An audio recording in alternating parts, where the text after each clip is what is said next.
नमस्कार सभी दर्शकों को नमस्कार।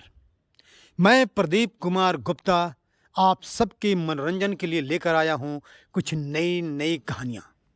ये कहानियां फिल्मी स्टाइल की होगी और इसको सुनाने का अंदाज भी फिल्मी होगा, जिससे आपका भरपूर मनोरंजन होगा।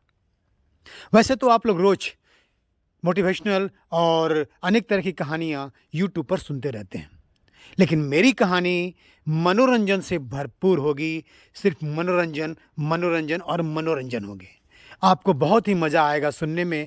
इसे ध्यान से सुनिएगा। लेकिन कहानी सुनाने से पहले मैं इसका सारांश आपको बता देना चाहता हूँ, ताकि कहानी समझने में आसानी हो और सुनने में मज़ा आए। इसके साथ ही ये भी निवेदन करना चाहता हूँ आपसे कि कहानी मेरी अच्छी लगे तो आप इसे लाइक करें, सब्सक्राइब करें और शेयर भी ज़रूर करें। तो आइए, अब मैं आपका वक्त नहीं लूँगा, अब कहानी शुरू करता हूँ। कहानी का शीर्षक है मजाक। ऐसा मजाक जो दुनिया में शायद किसी ने किसी के साथ नहीं किया होगा। ऐसा है ये मजाक। इसके मुख्य 3 पात्र हैं, प्रिया, प्रवीण और नीरज। पूरी कहानी इन तीनों पात्रों के इर्द गिर्द घूमती है। तो अब हम शुरू करते हैं कहानी। ये कहानी नीरज की है। नीरज से शुरू होती है। नीरज एक कंपनी में मैनेजर के पद पर काम करता है। वो अक्सर जब घर जाता है तो उसकी माँ यही कहती है, बेटा शादी कर ले, तुम्हारी उम्र निकलती जा रही है। लेकिन ये माँ की बातों पर कभी ध्यान नहीं देता। माँ बार बार कहती है, बेटा शादी कर ले, समय एक बार निकल गया तो फिर तुम्हारी शादी नहीं होगी। तू लड़की ढूंढता रहेगा अपनी शादी के लिए, नहीं मिलेगी और तुम्हारे पास पछताने के सिवा कुछ नहीं रहेगा। लेकिन नीरज शहर में रंगलियां मनाता है और मजा करता रहता है, इसलिए माँ की बातों पर कभी ध्यान नहीं दिया। समय धीरे धीरे निकल जाता है और इसकी उम्र काफ़ी हो जाती है। अब वह घर में अकेला तन्हा रहता है। अब वो चाहता है कि मैं शादी करूं, घर में बीवी आए, बच्चे आए तो अच्छा लगेगा। लेकिन समय निकल जाने के बाद कुछ नहीं होता है। अब वो टेंशन में रहता है। शादी करना चाहता है लेकिन लड़की नहीं मिलती शादी के लिए, परेशान सा रहता है। अपने घर में वह चहलकदमी कर रहा है, सोच रहा है क्या होगा अब मेरा, कहीं मुझे रंडवा ही जिंदगी न बिताना पड़े। जो उसका खास मित्र था, बहुत दिनों के बाद वह वहां आता है, जिसका नाम है प्रवीण। वह नीरज को चिंता में, टेंशन में टहलते हुए देखकर कहता है, क्या हुआ नीरज?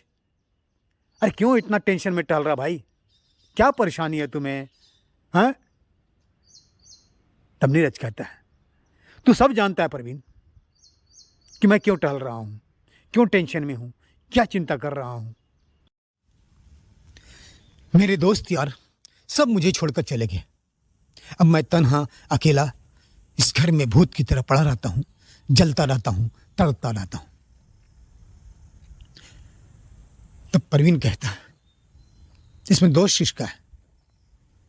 तुम्हारा ही है ना। तुम्हारी माँ बेचारी उस बुढ़ापे में भी खाना पकाते पकाते थक जाती थी। वो सोचती थी कि बेटे की शादी कर दूंगा, बहू आएगी तो मेरी कुछ मदद हो जाएगी। लेकिन बेचारी तड़प तड़प कर मर गई। कितनी बार तुम्हें समझाई, बेटा शादी कर ले, शादी कर ले। इधर उधर भटकने से अच्छा है घर में बीवी आ जाएगी, पत्नी आ जाएगी तो हमारी मदद हो जाएगी और तुम्हें भी इधर उधर भटकने की जरूरत नहीं पड़ेगी। लेकिन तुम्हारे कान पर जू नहीं रहेगा। बेचारी तुम्हारी माँ बहू के इंतजार में मर गई और तुम्हारे इन्हीं हरकतों की वजह से तुम्हारे दोस्त यार छोड़कर चले गए। हाँ हाँ, प्रवीण तो सही कह रहा है, मुझसे ये गलती हो गई। मैं उस वक्त जवानी के जोश में इस पर ध्यान नहीं दिया। माँ समझाती रही कि बेटा समय हाथ से निकल जाएगा तो फिर तुम बहुत ही पछताओगे, फिर तुम चाहकर भी शादी करना चाहोगे तो तुम्हें लड़की नहीं मिलेगी। हर चीज़ का एक समय होता है और समय पर अगर काम हो जाए वही अच्छा होता है। समय हाथ से निकल गया तो पछताने की सिवा कुछ नहीं रहता। और आज वही हो रहा है मेरे साथ। मेरे पास पछताने की सिवा कुछ नहीं।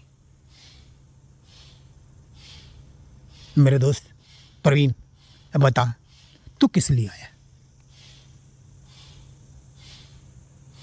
मैं नीरज, मैं तुम्हारी मदद करने के लिए आया हूं बेटा। मैंने देखा कि सब कोई तुम्हें छोड़ दिया। मैं तुम्हारी हालत से वाकिफ था। मैं जानता था कि तन्हा अकेला तो जलता होगा, तड़पता होगा, कोई तुम्हारी मदद करने वाला नहीं होगा। तो मैंने सोचा चलो मैं तुम्हारी मदद कर देता हूं, इसलिए आया हूं। क्या मदद करेगा मेरी प्रवीण? क्या मदद करेगा मेरी तू जानता है कि मेरी एक ही ख्वाहिश है और मेरी एक ही चाहत है, शादी। बस तू मेरी शादी करवा दे और कुछ नहीं चाहिए मुझे, सब कुछ है मेरे पास। मैं उसी के लिए आया हूं बेटा। नीरज, मैं उसी के लिए आया हूं, तुम्हारी शादी कराने के लिए। क्या बात करता है प्रवीण? नीरज तो खुशी से पागल हो जाता है। तुम्हारी बात सुनकर मैं बहुत खुश हुआ प्रवीण कि तुम्हारे जैसा मेरा दोस्त है जो मेरी चिंता करता है और मेरी मदद करने के लिए आया। मैं तुम्हारी कैसे स्वागत करूं प्रवीण, कैसे स्वागत करूं? वाह! प्रवीण के गले से नीरज लिपट जाता है और उसकी प्रशंसा करने लगती। तुम्हारे जैसा प्रवीण, तुम्हारे जैसा दोस्त मुझे नहीं मिलेगा जो ऐसी हालत में मेरा साथ देने आ गया। मैं बहुत खुश हूं प्रवीण, मैं बहुत खुश हूं।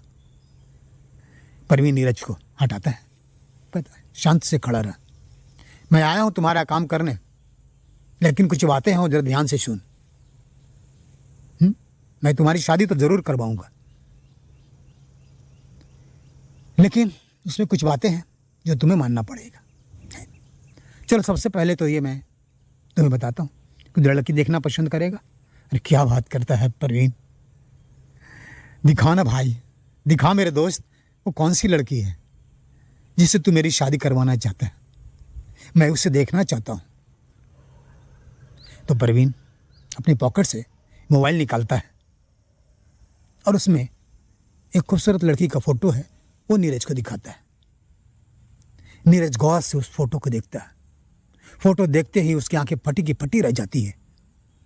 एक खूबसूरत सी लड़की, एकदम मॉडल दिखने वाली हीरोइन जैसी लड़की का फोटो देखकर नीरज पागल हो जाता है। क्या कहता प्रवीण? ये लड़की मुझसे शादी करेगी? अरे यार, ये तो हीरोइन है। ये हीरोइन मुझसे शादी करेगी? क्या सचमुच शादी करेगी? हाँ, ये तुमसे शादी करेगी। मैंने तुम्हारे बारे में इसको सब कुछ बता दिया है और ये सब कुछ जानने सुनने के बाद हाँ बोली है। बस ये समझो कि तुम्हारी शादी इससे पक्की। मेरे यार, नीरज तो दम जैसे पागल सा हो गया।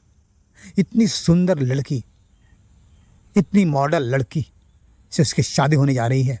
एकदम खुशी से पागल हो जाता है, वो नाचने लगता है। प्रवीण, मेरा मन करता है कि मैं उछल उछल कर नाचूं। इतनी खूबसूरत लड़की से तू मेरी शादी करा रहा दोस्त, मैं तुम्हारा एहसान जिंदगी भर नहीं भूलूंगा। प्रवीण कहता है शांत हो जा भाई, शांत हो जा। मेरी बात सुन, ये लड़की अकेली है और इस घर में सिर्फ इसकी माँ है। ये अपने मोहल्ले की एकदम खूबसूरत लड़की है। मोहल्ले के लड़के इसके पीछे पड़े रहते हैं, लेकिन ये किसी को घास नहीं डालती। एकदम कड़क, किसी को अपने पास फटकने नहीं देती। स्कूल में टीचर है, समझे? इसको चिंता सिर्फ इसी है कि शादी के बाद इसकी माँ का क्या होगा। तब नीरज कहता है अरे इसमें कौन सी बड़ी बात है, जैसे ये मेरे घर आएगी वैसे माँ भी साथ में आ जाएगी। ऐसे भी मेरे इस दुनिया में अब कोई नहीं है, ना मेरे माँ ना बाप। अब ये एक माँ आ जाएगी तो मेरे लिए तो बहुत अच्छा होगा। मुझे बहुत अच्छा लगेगा, मुझे तो परिवार की ज़रूरत है। बस ये टेंशन उसको लेने के लिए मत बोलो, बस शादी कर ले। ठीक है, चलो ये समस्या तो हल हो गई। दूसरी बात ये है कि एक शर्त है, वो शर्त तुम्हें पूरा करना होगा। शर्त पूरा करेगा तभी तुम्हारी शादी होगी। बोल ना मेरे यार, नीरज एकदम तड़प जाता है। मैं तड़प रहा हूँ शादी करने के लिए। बोल कौन सी शर्त है, बोल। पार्टी लेगा? मुर्गा, मछली, दारू, सारू, क्या चाहिए तुम्हें? पार्टी दूँ अपने घर में या किसी होटल में? बोल, सब कुछ मिलेगा, जितना भी खर्चा हो, कोई टेंशन नहीं। बोल ना मेरे यार। देख नीरज, मुझे दारू सारू पसंद नहीं है, मटन मछली मुझे कुछ पसंद नहीं है। तो क्या लेगा यार, क्या करूं मैं तुम्हारे लिए? बोल ना, तू मेरे लिए इतना बड़ा काम कर रहा है तो मैं भी तो तुम्हारे लिए कुछ करूं। दुनिया की सैर करना है? बोल बोल, मैं तुम्हारे लिए दुनिया की किस देश का टिकट निकाल दूं? कहाँ घूमना चाहता है, किस देश में घूमना चाहता है, सब व्यवस्था मैं कर दूंगा। टिकट निकाल दूंगा, रहने खाने पीने सबकी व्यवस्था कर दूंगा। मेरे दोस्त बता, क्या करूं तुम्हारे लिए? देख नीरज, मुझे घूमने का भी शौक नहीं है, मैं कहीं नहीं जाऊंगा, समझे? तो क्या करूं मेरे दोस्त, बता तो, मुझे मत तड़पा यार मेरे, बता ना। ठीक है, परवीन अपनी पॉकेट से एक चिट्ठी निकालता है और नीरज को देता है। ये ले, ये चिट्ठी पढ़। नीरज चिट्ठी खोलता है, पढ़ता है। चिट्ठी पढ़ते पढ़ते उसके चेहरे पर तमतमाहट आ जाती है, आंखें लाल हो जाती हैं, गुस्से से उसका चेहरा पूरा लाल हो जाता है।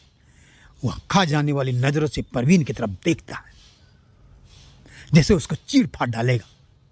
वो चीखता है, नहीं नहीं नहीं, मैं ऐसा नहीं कर सकता, मैं ये शर्त किसी हालत में मंजूर नहीं कर सकता, नहीं कर सकता, नहीं कर सकता। परवीन, परवीन, तू मेरा दोस्त है कि मेरा दुश्मन है? तू मेरा दोस्त नहीं हो सकता परवीन। तू मेरे जीवन में जहर घोलने आया, जहर। जा जा, यहां से भाग जा। मैं तुम्हारी शक्ल आज से देखना नहीं चाहता है, और कभी मत आना मेरे पास, तो मेरे सामने कभी मत आना। जा, यहां से भाग जा। नीरज धड़ाम से सोफे पर गिरता है, रोने लगता है, रोता है, बिलखता है, तड़पता है कि क्या परवीन, तुमने तो मुझे पहले आसमान पे उड़ा दिया, अच्छी अच्छी बातें ऐसा किया कि मैं आसमान में उड़ने लगा, तैरने लगा, लेकिन फिर अचानक धड़ाम से मुझे जमीन पर पटक दिया।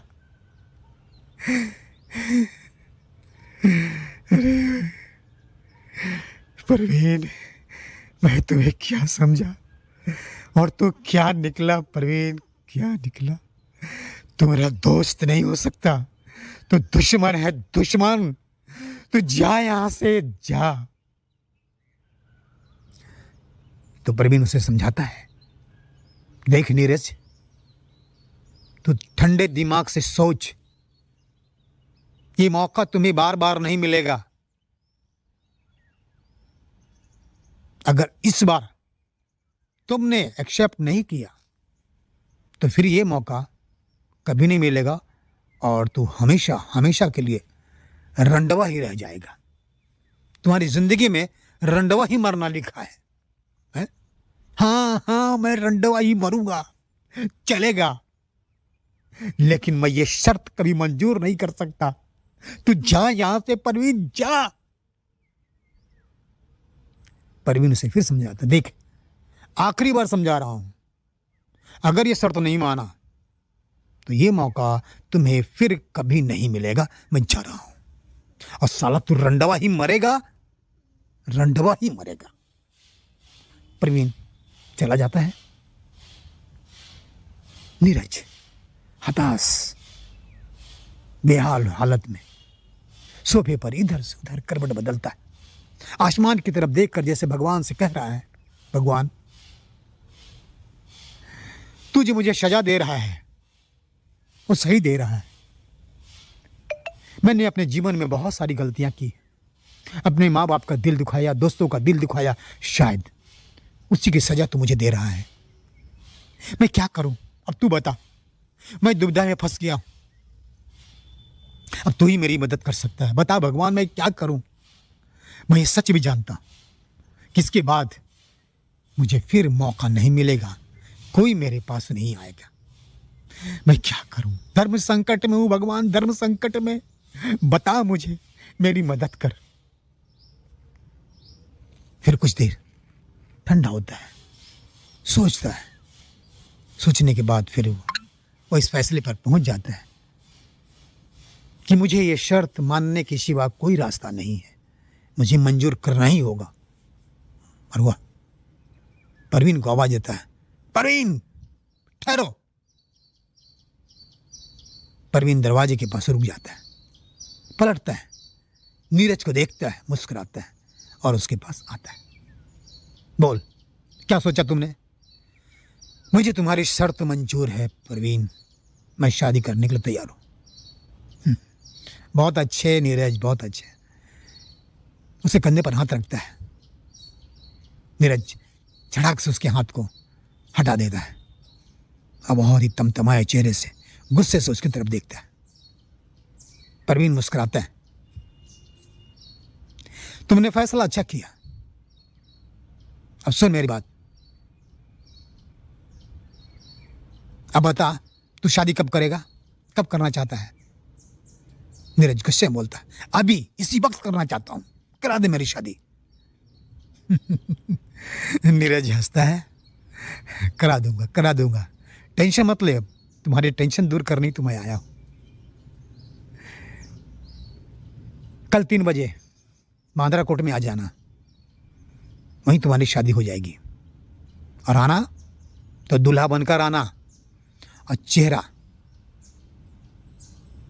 ये बंदर जैसा लटकता हुआ चेहरा लेकर मत आना, जरा दूल्हे जैसा सज धज कर और मुस्कुराते हुए आना, एकदम टकाटक, समझा?